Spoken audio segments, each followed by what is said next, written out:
the improved second generation Mazda 6 will please existing owners and surprise those prepared to take a break from other Mondeo-sized medium-range models and try one, especially if they prioritise a sporty drive.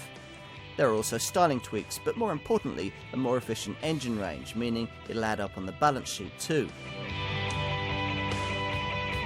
Today, we think of Mazda as a sporty, forward-thinking brand, but it wasn't always like that.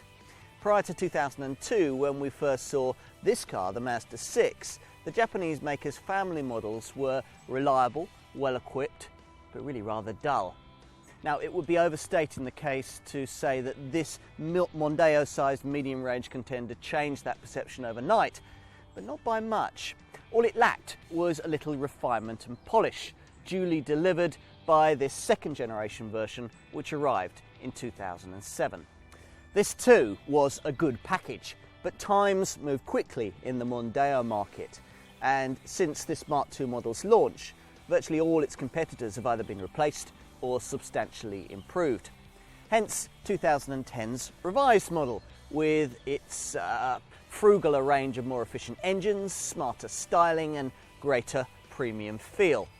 Now, if all this can be delivered in a practical package while still keeping the sporting eagerness that turned this brand around, then it'll be a tough car to ignore in this sector. Let's try it.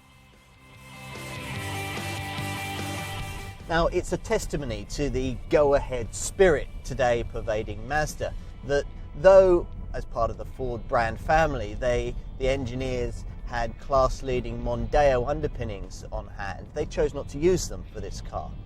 You don't beat a competitor, after all, by merely copying it, but by improving upon what's already out there. Whether that has been achieved with this car may come down to a matter of personal taste. The differences, after all, aren't great, but many will feel that this car shades its Ford rival in many areas. Being smaller and lighter helps for a start, and improvements made to the suspension have enhanced the ride while keeping body roll well in check. In other words, the Zoom Zoom advertising slogan isn't just, an advertising slogan. This genuinely is a family car you can look forward to driving. Agile and grippy, with a sharp electric power steering setup borrowed from Mazda's RX-8 sports car, and precise 5- and 6-speed manual gearboxes, plus large brakes.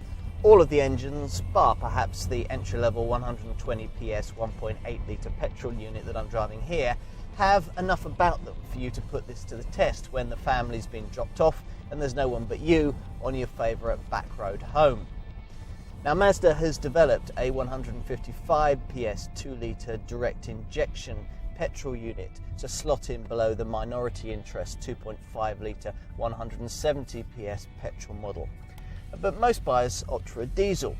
Well, they're 2.2 litres in size, and all of them are impressively torquey, even the entry-level 129 PS variant.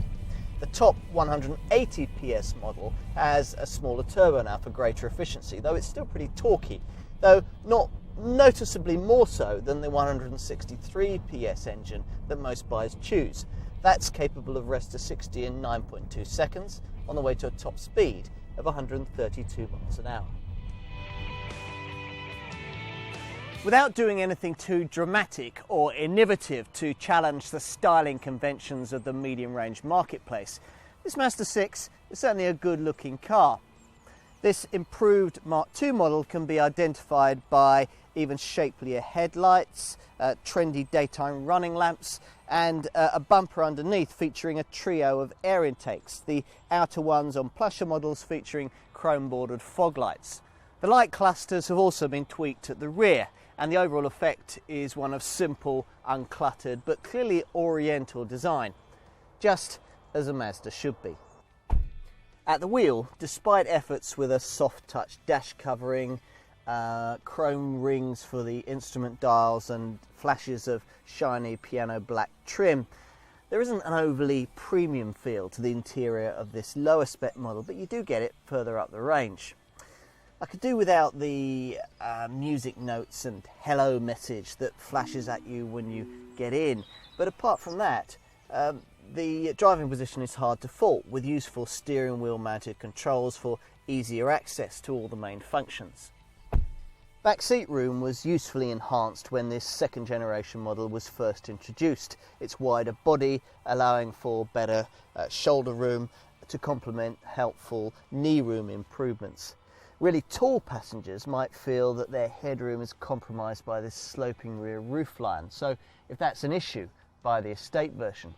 Should you do so, you'll find that the seat's occupied boot capacity rises, but not substantially, from 510 litres, which is what you get in this hatchback version, to 519 litres.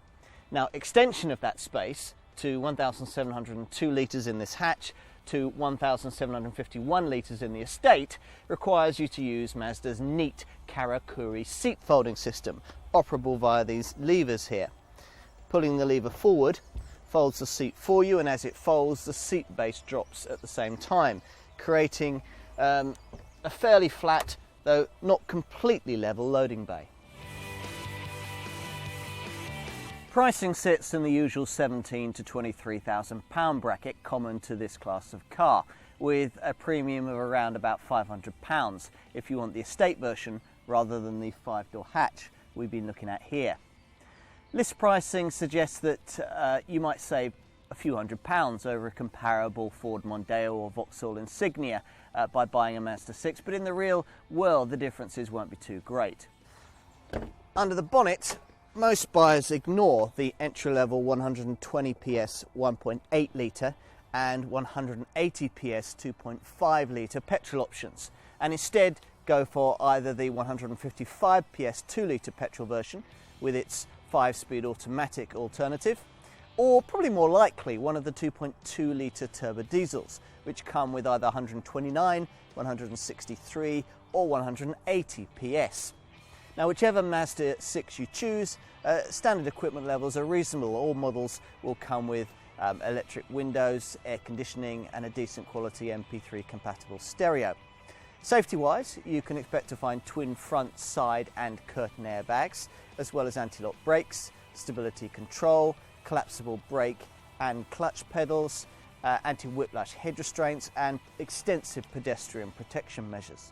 Useful improvements to this revised model include the ESS emergency stop signal that flashes the hazard warning lights at drivers behind if you're having to perform an emergency braking manoeuvre. While further up the range, there are adaptive Bi-Xenon headlamps that illuminate bends for you at night, and the HLA start assist system, which helps you when you're accelerating away from a rest up a sharp incline. I'd also suggest ticking the box for rear parking sensors, as the high rear end means that reverse parking can take a little bit of getting used to.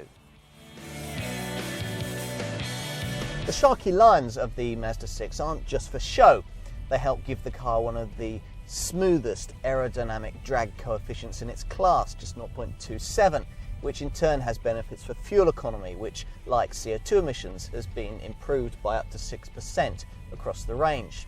Now, the lowest sticker price resides on the entry-level 1.8 litre 120 PS petrol version that I'm driving here, which returns pretty respectable figures of 43 miles to the gallon on the combined cycle and 155 grams per kilometre of CO2. But the 54 miles to the gallon and 139 grams per kilometre CO2 readings that you can get from the 129 PS 2.2 litre diesel model will make more long-term sense for company car users. The higher powered diesels, the 163 PS and 180 PS versions of the 2.2 litre unit, return pretty much identical fuel and CO2 figures. That's 52 miles to the gallon on the combined cycle and 143 grams per kilometre of CO2, which is pretty good for the performance on offer. Don't ignore the direct injection 155 PS 2 litre petrol version either, because it now dips just below the significant 160 grams per kilometre of CO2 barrier, so important to company car taxation. Residual values, well, they sit somewhere between Ford and Vauxhall and Honda and Volkswagen in the scale of things, though your dealer will probably tell you different. Insurance groupings range between 23 and 28 on the 1 to 50 grouping scale, and there's the usual 3-year 60,000 mile warranty. This Mazda 6 doesn't spring to mind as readily as it used to in an ever-improving and highly talented medium-range Mondeo-sized marketplace, but it's just as good as ever, especially in the revised second generation guise that we've been looking at here, where it remains one of the most engaging driver's cars of its kind. Athletic, stylish and beautifully packaged. Though now usefully tweaked and more affordable to run, the sporty essence of this Mazda hasn't changed much, nor should it. The need to own a car of this kind shouldn't condemn you to business or B-road boredom. Prove that to yourself and try one of these.